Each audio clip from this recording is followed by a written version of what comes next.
السلام علیکم ورحمۃ اللہ وبرکاتہ، لک الحمد یا اللہ والصلاۃ والسلام علیک یا رسول اللہ صلی اللہ علیہ وسلم۔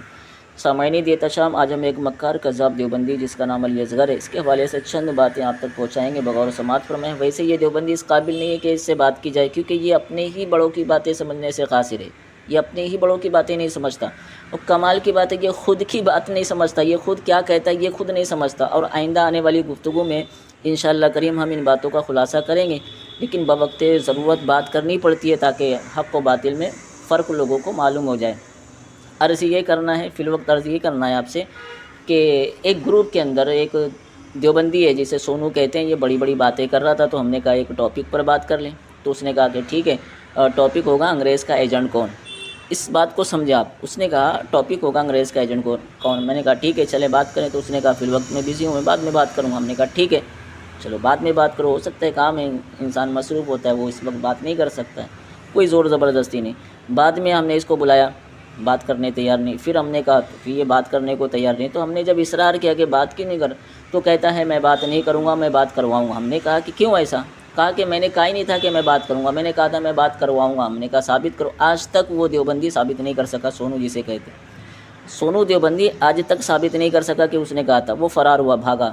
اب اس نے لا کر جو ہے نا علی اصغر کو لا کر کھڑا کیا، یہ بات کرے۔ ہم نے کہا ٹھیک ہے، اگر علی اصغر بات کرنا چاہتا تو ٹھیک ہے، اس کو گروپ میں لائے، باتیں تو گروپ میں ہو رہی تھی نا، سونو سے جو باتیں ہو رہی تھی وہ گروپ کے اندر ہو رہی تھی، تو اب سونو بات نہیں کرنا چاہتا، کسی اور سے کروانا چاہتا، تو وہ بات تو گروپ میں کرے گا یا نہیں کرے گا۔ لیکن جب ہم نے کہا کہ چلو ٹھیک ہے علی اصغر دیوبندی کو لے کر آئیں، تو اس کو ایڈ کیا جا رہا ہے، تو یہ ایڈ نہیں ہو رہا اس کے اندر، اس کو انوائٹ کیا گیا، یہ گروپ میں اس وقت شامل نہیں ہوا، تو پھر اس کی طرف سے باتیں آ گئی، سونو دیوبندی کہنے لگا وہ کال پر بات کریں گے۔ ہم نے کہا کال پر بات کریں گے، چلے کال پر بات کرنا ہے تو ٹھیک ہے، شرائط دعویٰ پر ہم گروپ میں بات کر لیتے ہیں۔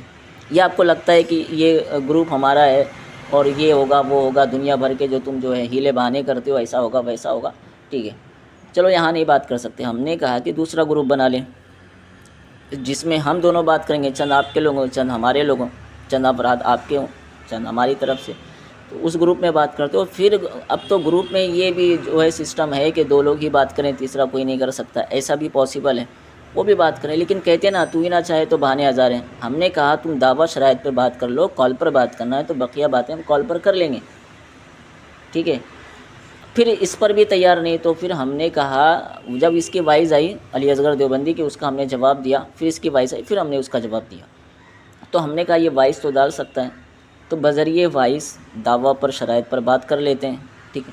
تو اس نے آڈیو پر بھی دعویٰ اور شرائط پر بات نہیں، بذریعہ آڈیو بھی اس نے شرائط اور دعوے پر بات نہیں کی۔ پھر ہم نے اس کو پرسنل میسج کیا، ہم نے کہا دعویٰ اور جو ہے شرائط کے حوالے سے ہم نے کہا اور طلب کیا کہ دعویٰ اور شرائط جو ہے بھیجو۔ پھر اس نے، جب میں نے بار بار اصرار کیا اس سے، تو اس نے پھر جو ہے نا دعویٰ بھیجا۔ اب پہلے دیکھیں کہ خود دیوبندی کہہ رہا ہے کہ موضوع ہوگا انگریز کا ایجنٹ کون، اور وہ فرار ہوا، وہ علی اصغر دیوبندی کو لایا۔ اب علی اصغر دیوبندی جب سونو دیوبندی کی جگہ آیا، وہ بات نہ کر سکا، تو اب سونو دیوبندی کس پر بات کرے گا؟ انگریز کا ایجنٹ کون، بات اسی پر ہو رہی تھی۔ ہم نے جب اس سے جو ہے کہا، بار بار کہا کہ دعویٰ بھیج، تو اس نے دعویٰ بھیجا۔ اب پتہ ہے کون سا دعویٰ بھیجا؟ اسکرین پر دیکھیں، دعویٰ بھیجا احمد رضا اپنی کتاب کی روشنی میں کذاب، دجال اور بدترین کافر ہے۔ موضوع کیا تھا سامعین؟ موضوع پر دعویٰ بھیجا جاتا ہے نا، یہ موضوع پر دعویٰ ہی ہے۔ جب تم نے کہا موضوع ہوگا، ٹاپک ہوگا انگریز کا ایجنٹ کون، یہ دعویٰ کیا ہے؟ یہ دعویٰ کیا ہے؟ حالانکہ ہم اس دعوے کی بھی حقیقت آپ لوگوں کے سامنے رکھیں گے آئندہ آنے والی گفتگو میں۔ فی الوقت یہ جو ہے نا میرا موضوع نہیں ہے، اس کے ڈھول کی پول انشاءاللہ کریم اب ہم کھولیں گے، اس کو پوری طرح سے ایکسپوز کریں گے۔ اب دیکھیں موضوع دیوبندی نے چنا، اب موضوع پر یہ دعویٰ کیا دیوبندی دے رہا ہے، علی اصغر دیوبندی، اور اس کی باتیں دیکھو، منہ میں آیا بک دیا پیچھے آیا، کیا بولیں آپ کو، باتیں اتنی بڑی بڑی کرے گا، ٹھیک ہے۔ اب دیکھو موضوع کیا تھا، اس نے دعویٰ کیا پیش کیا۔ جب ہم نے اس کے اوپر اس کو لتھاڑا نا، اس کو لتھاڑا اور اس کو کہا کہ تو نے ٹاپک کیوں چینج کیا، تو اب اس حوالے سے آپ دیکھیں کہ اس کا کیا حال ہوا۔ ابھی آئندہ جو میری دوسری آڈیو آئے گی، تو آئندہ کی جو باتیں اور جو دوسری باتیں جو اس کے آگے کی میری اس کے ساتھ ہوئی ہے، ان باتوں کا خلاصہ انشاءاللہ کریم میں اپنی دوسری آڈیو کے اندر کروں گا۔ یہ جو دعویٰ ہے نا، اس نے جو دعویٰ کیا ہے احمد رضا اپنی کتاب کی روشنی میں کذاب، دجال اور بدترین کافر ہے، تو ہم اسے آئینہ دکھائیں گے اور بتائیں گے اس دیوبندی کی اصل حقیقت کیا ہے، اس کے دعوے کی حقیقت کیا ہے۔ ان ساری باتوں کا خلاصہ کریں گے۔ پہلے جو دیوبندی نے جو ٹاپک چنا ہے، امام احمد رضا خان بریلوی کے بارے میں کسی نے مجھے کوئی عبارت لا کے دی، اس میں نبی صلی اللہ علیہ وسلم کی گستاخی کا پہلو تھا۔ میں نے کہا امام احمد رضا سے ہمارے ہزاروں اختلافات ہو سکتے ہیں، مگر میں یہ مانتا ہوں کہ امام احمد رضا محمد صلی اللہ علیہ وسلم کی گستاخی نہیں کرتے تھے۔ یہ میں مانتا ہوں۔ اتنا شعور اس وقت کے مسلمانوں میں، اتنے شعور لیس ہو جائیں، شعور سے بھاری ہو جائیں کہ نبی کی گستاخیاں شروع کر دیں، میں نے کہا ایسا نہیں۔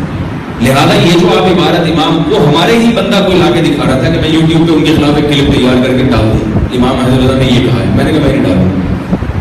میں نے کہا میں مانتا ہوں کہ وہ گستاخ نہیں تھے۔ اگر ان سے کوئی ایسی عبارت ہوئی ہے، یا تو قلم کی روانی میں کوئی جملہ نکل گیا ہے غلطی سے، یا ان کی نظر میں اس کا یہ مطلب نہیں تھا، یا بعض دفعہ انسان بے احتیاطی میں نہ چاہتے ہوئے کوئی ایسی بات، مضمون کچھ اور سمجھانا چاہ رہا ہوتا ہے، مگر اس کے لیے الفاظ کی سلیکشن صحیح طرح نہیں کر پاتا، تو اب آپ بندوقیں لے کے اس کے پیچھے پڑ جائیں، گستاخ رسول اور یہ فتوے لگانے شروع کر دیں۔ تو بھائی کسی کی بات کے دو مطلب نکلتے ہوں، اور خاص طور پہ بزرگوں کی باتوں کے، تو آپ کو ان کو صحیح محمل دینے کی ضرورت ہے، ان کے خلاف کلپ تیار کر کر کے مارکیٹ میں لانے کی ضرورت نہیں ہے، ورنہ اسلامی موضوع چنا ہے اس پر علی اصغر دیوبندی سے بات ہوگی۔ اس کے بعد جو ہے نا، اور بقیہ جو علی اصغر دیوبندی کی باتیں ہیں اور جو اس کی جہالت ہے، وہ آپ لوگوں کے سامنے پہنچائی جائے گی۔ السلام علیکم ورحمۃ اللہ وبرکاتہ۔